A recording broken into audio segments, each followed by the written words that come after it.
Bom, sem mais delongas, o diretório tem o prazer de apresentar a vocês ele que é professor na ESPM, na Veiga de Almeida, jornalista, mestre em letras e linguística, deputado federal pelo pessoal do Rio de Janeiro. Senhoras e senhores, deputado Jean Willis.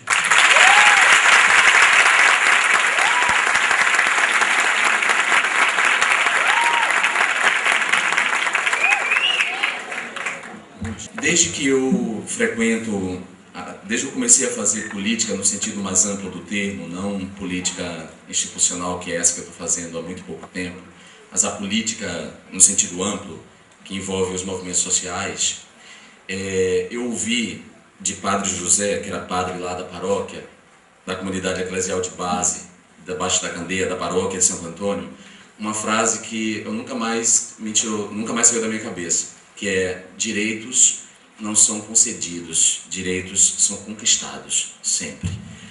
Os trabalhadores, para conseguir os seus direitos, os direitos trabalhistas, né, direito a uma jornada de trabalho justa, não escravizante, direito a 13º salário, férias anuais, toda a proteção contra o acidente no trabalho, foi preciso que os trabalhadores se organizassem politicamente em sindicatos e batalhassem muito por esses direitos. Porque as empresas, os donos das empresas, os donos dos meios de produção, para citar uma expressão marxista, não concedia direitos. É preciso reclamar por direitos, brigar por direitos. O mesmo aconteceu em relação ao direito da mulher, por exemplo. Nem todos os direitos da mulher foram contemplados.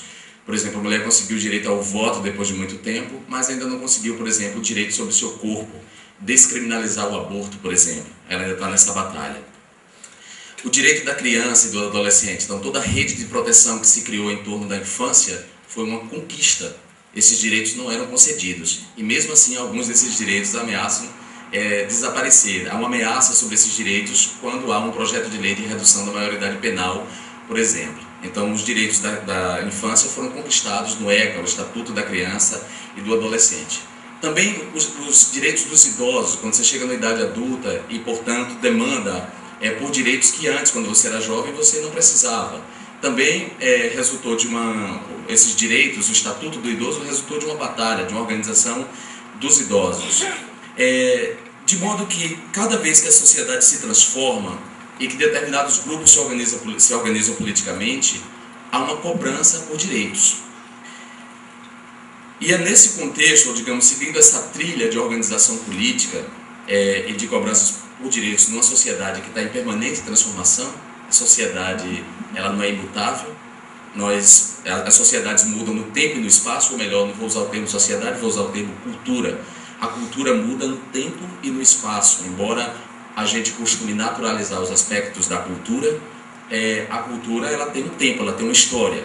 A gente acha que, por exemplo, a carteira de identidade sempre existiu, para dizer o mínimo. Ou vou dizer mais, a cama de dormir, a maneira como a gente dorme, a maneira como a gente organiza as nossas casas com os quartos separados da sala, tudo isso é fruto da cultura e tem uma história. Nem sempre foi assim. O movimento gay surge nessa trilha de demandas por novos direitos, porque esse grupo social que existe muito mais na sua dispersão como um coletivo disperso constituído pela injúria, pela homofobia, e muito pouco como um grupo organizado, começou a reclamar por direitos. Então, da mesma maneira que os trabalhadores, que os direitos das crianças foram contemplados devido a uma luta, da mesma maneira que o Sem Terra, por exemplo, e os povos quilombolas e povos indígenas que se organizaram para reclamar pelo direito à terra, o direito à propriedade, num país de concentração agrária muito grande. Dessa mesma maneira, os homossexuais se organizaram para reclamar por direitos. E a nossa Constituição Cidadã, que é de 88, muito recente, que a nossa democracia, digamos assim, também é muito recente, está amadurecendo, a Constituição Cidadã colocou como princípio soberano dela, princípio soberano que norteia a Constituição Cidadã e todo o ordenamento jurídico infraconstitucional, é o princípio da dignidade da pessoa humana. Esse é o princípio soberano da Constituição. E essa Constituição tem como objetivo, impõe à República Federativa do Brasil o seguinte objetivo: promover o bem de todos, sem discriminação de cor, raça, sexo, idade, origem e quaisquer outras formas de discriminação. Então, isso quer dizer que a Carta Magna impôs à legislação infraconstitucional o papel de regulamentar esse princípio, esse objetivo. Bom, um primeiro passo foi dado já na própria Constituição, no quesito das relações conjugais, e eu vou me concentrar no ponto das relações conjugais por causa do tema da nossa palestra. Mas no tema das relações conjugais, a Constituição Cidadã já incluiu a proteção, por exemplo, às mulheres que eram parte dos casais que não gozavam da proteção do Estado, ou seja, havia os casais casados no civil, né, que tinham acesso ao casamento civil, estavam casados no civil, e havia uma série de relações conjugais que existiam à margem do Estado, pessoas que não eram casadas, e que, por não serem casadas no civil, quando os maridos deixavam essas mulheres não tinham direito a nada, ficavam ao Deus dará e sem poder contar com o Estado que lhe protegesse. Então, pensando nessas mulheres, nessas relações, o artigo 226 diz, no terceiro parágrafo, que, para fins de proteção do Estado, é reconhecida a união civil entre homem e mulher. Então, portanto, esse artigo é um avanço no sentido de proteger as mulheres e esses casais que existiam à margem da proteção do Estado. E foi entendendo assim, foi a partir dessa interpretação que os 10 ministros do STF votaram a favor da equiparação da união estável homoafetiva à união estável heteroafetiva, para citar o termo usado pelo ministro Aires Brito. Então, os ministros entenderam que a gente não pode recuar na Constituição Cidadã. Se a Constituição Cidadã disse que a união estável, para fins de proteção, é reconhecida a união estável entre homem e mulher, para fins de proteção do Estado, visando proteger os direitos dessa mulher, a gente não pode recuar e interpretar esse parágrafo como restritivo ou como exclusivo desse direito, ou entender esse direito como exclusivo dos heterossexuais. Então, foi pensando nisso que os ministros disseram, então, nós entendemos também que deve ser reconhecida a união estável entre pessoas do mesmo sexo. E pensando em desdobrar, quando os ministros entregaram seus votos, quer dizer, anunciaram seus votos, eles deixaram uma tarefa para o Legislativo, que era transformar aquela decisão do STF numa lei. Cabia, então, ao Congresso Nacional legislar, regulamentar aquilo que o Judiciário tinha apontado como uma decisão.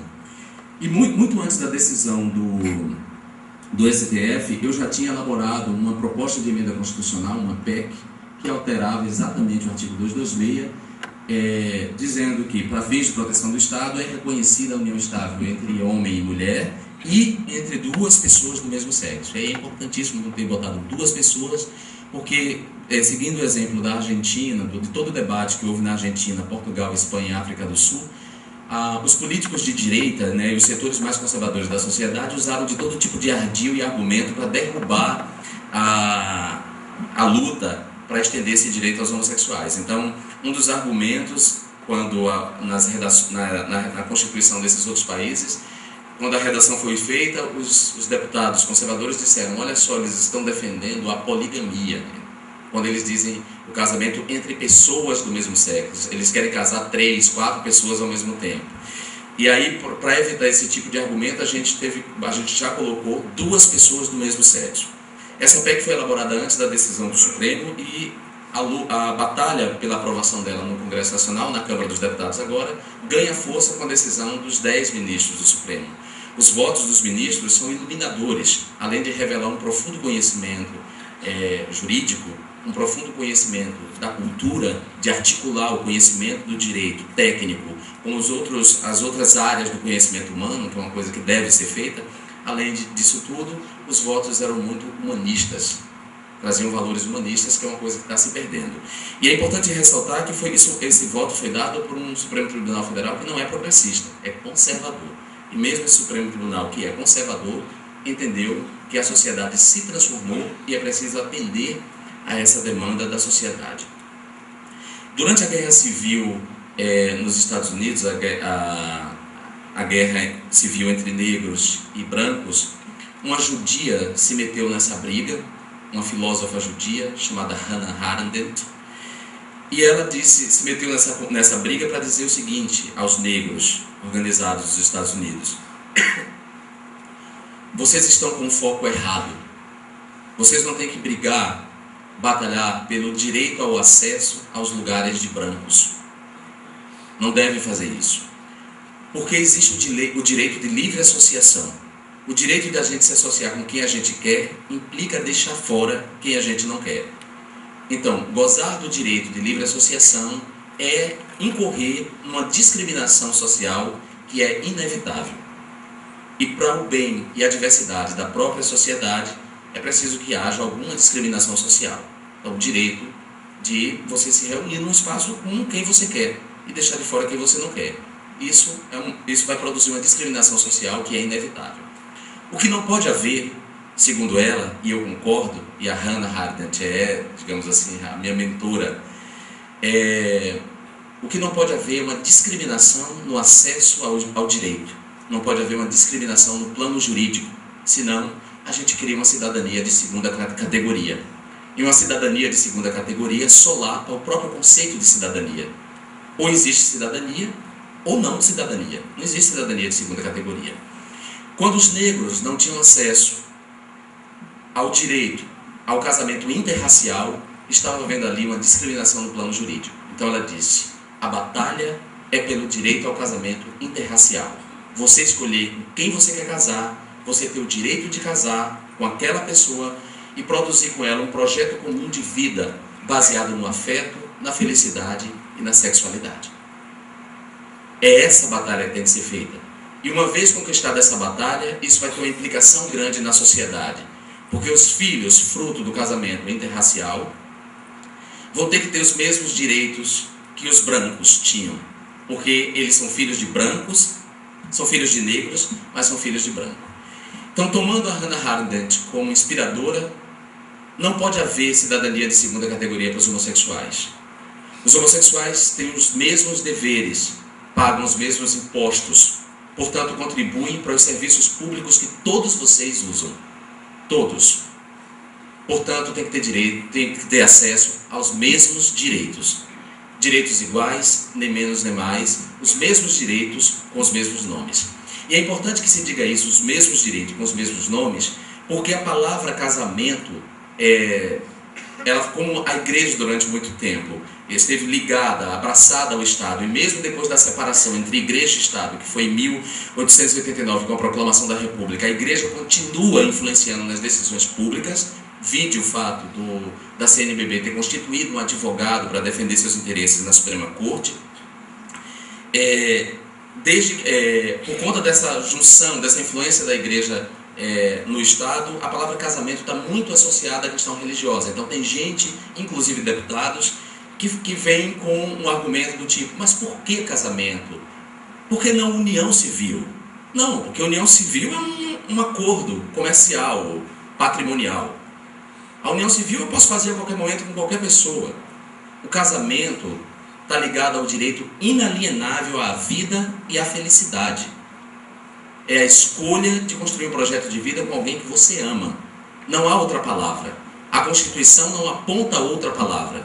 Existem duas relações conjugais reconhecidas pela Constituição: a união estável e o casamento civil, podendo a união estável ser convertida em casamento. Então não há outra palavra. Não adianta a gente ficar tentando tapar o céu com a peneira e criando figuras jurídicas para produzir cidadania de segunda categoria. Não há outra palavra. É casamento civil.